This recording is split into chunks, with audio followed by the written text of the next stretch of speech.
On March 9th, 2025, a man rolled a 4Runner into my bay that had every right to live another 150,000 miles. It had 188,000 on the clock, a binder full of oil change receipts, and an owner who actually read his manual. He wasn't there because something broke. He was there because a quick lube shop down the road had talked him into a $40 engine flush 3 weeks earlier, and now his cold start had a tick that wasn't there before. The light wasn't on yet, but it was coming. Today I'm going to show you why the cheapest item on that menu board, the one that sounds like the responsible, caring thing to do for a high-mileage Toyota, is one of the few services that can take a healthy engine and quietly start killing it. And I'm going to show you exactly which part of your Toyota it goes after first. Here is what I want you to understand before we go any further. I have nothing against keeping an engine clean. Clean is good. But there is a difference between cleaning an engine and detonating 2 decades of buildup all at once and praying it finds the drain plug. That second thing is what a flush actually does, and on a high-mile Toyota specifically, the timing of where that debris lands is what separates a smooth idle from a $4,000 long block. Let me explain what a flush even is, because most people who pay for one have no idea. It is a bottle of concentrated chemical solvent, strong detergents and dispersants, far more aggressive than anything in your normal oil. The technician pours it into your old oil right before the change. Then the engine idles for 10, maybe 15 minutes while that solvent circulates through every passage, dissolving sludge and varnish and lifting it into suspension. Then they drain it, put a new filter on, refill, and hand you the keys. $40. 5 minutes of actual labor. On the invoice, it looks like preventive care. And on the right engine, it basically is. If you have a newer Toyota with a clean history and only light staining inside, a flush does little harm and might free up a sticky ring. The problem is that nobody flushes those engines. The flush gets sold to the exact engine that should never receive one, the high-mile truck or SUV with years of buildup inside. The engine that needs it most is the engine most likely to be hurt by it. That's not an accident. That's the business model. Here's the uncomfortable truth most shops will never say out loud. On a high-mileage engine, that sludge is not just dirt sitting there waiting to be heroically removed. Some of it is doing a job.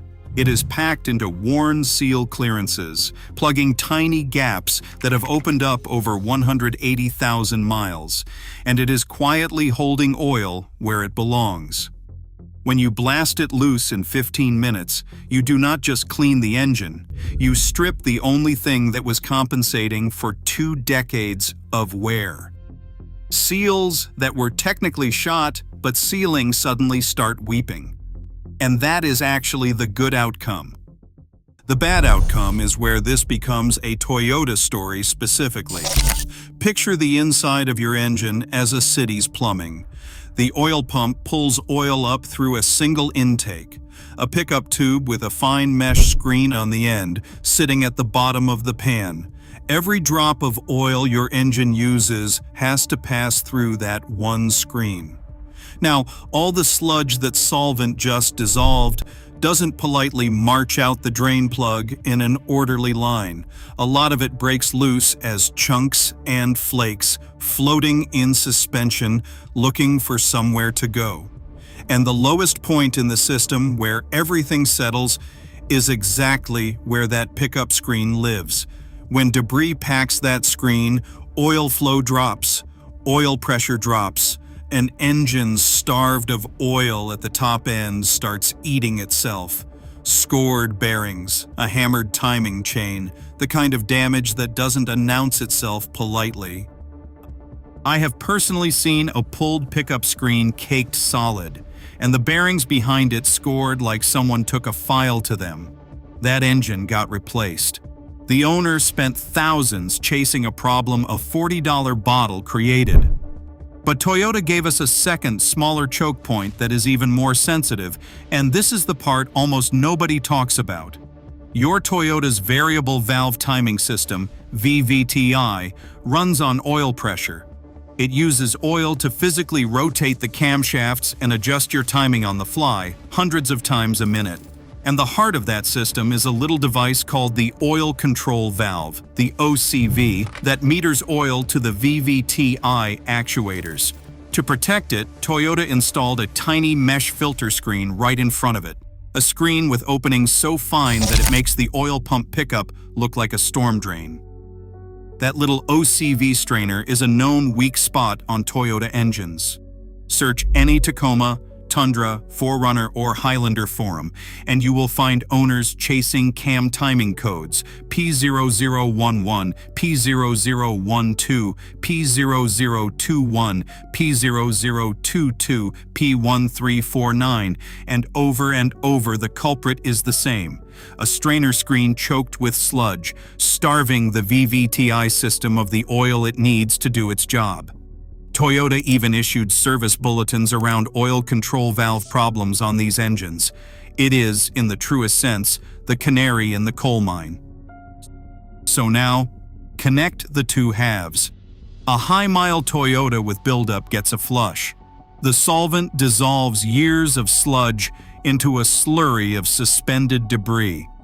Most of it drains, but most is not all.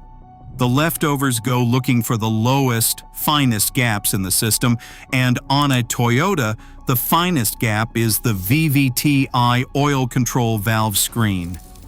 The debris lodges there. Oil to the VVT system gets restricted.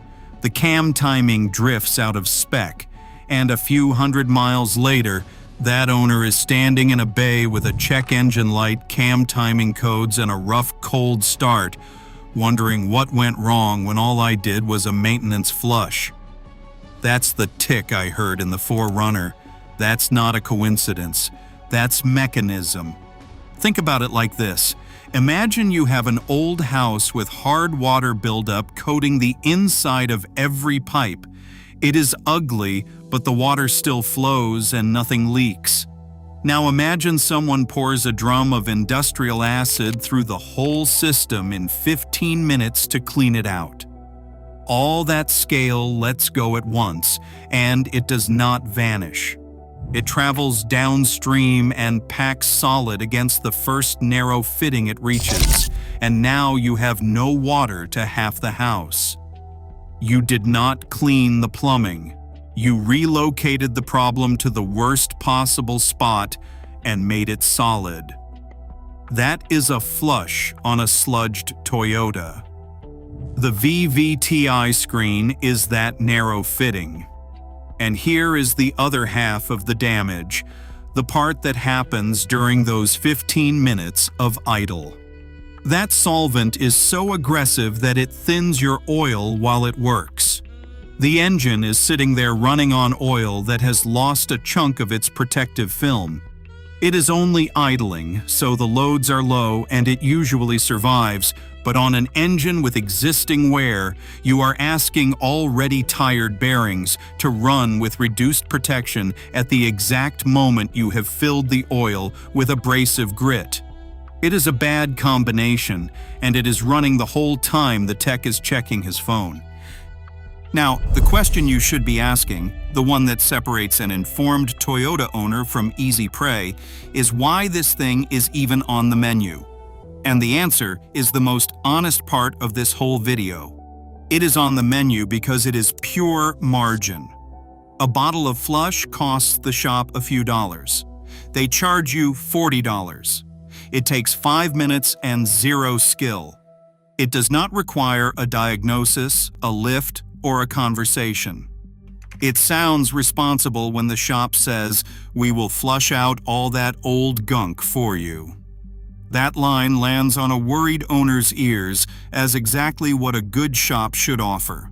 The incentive is not to fix your engine. The incentive is to add a high margin line item to a routine oil change, and a flush is the perfect one. Cheap to provide, easy to sell, and the damage, if it comes, shows up weeks later, long after you have driven away and forgotten where you got it done. I'm not telling you every shop that offers a flush is out to get you. A lot of technicians genuinely believe they are helping because they were taught to upsell it and never taught who it hurts. The incentives are just pointed in the wrong direction, and you're the one holding the bill when it goes sideways.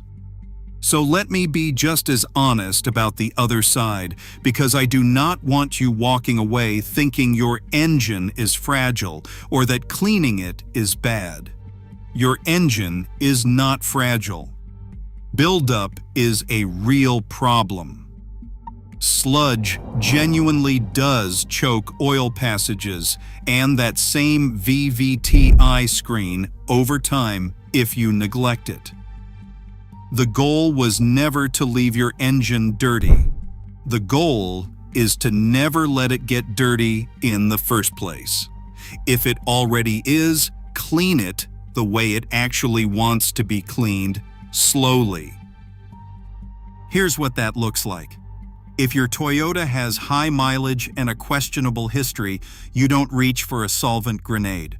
You shorten your oil change intervals and let a quality, high-detergent oil do the work gradually over 2 or 3 oil changes. Modern synthetics already carry strong detergents and dispersants. They lift deposits a little at a time and carry them out with each drain, never letting enough break loose at once to clog anything. It's the erosion approach, not the explosion approach. It's boring. Boring is exactly why it works. The sludge leaves in amounts small enough that the pickup screen and the VVTi strainer never even notice.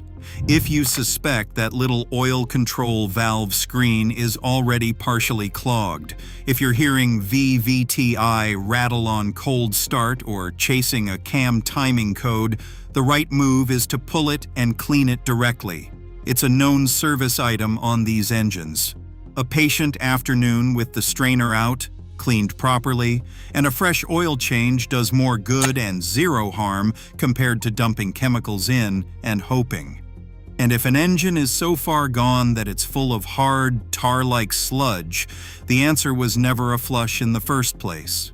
That engine needs the valve cover and pan off and a real manual cleaning, done by hands that can see what they are removing. And the prevention is almost insultingly simple. Change your oil on Toyota's severe service schedule if you do a lot of short trips. Short trips are what builds sludge fastest. The engine never gets hot enough to boil off the moisture and fuel that turn oil into gunk.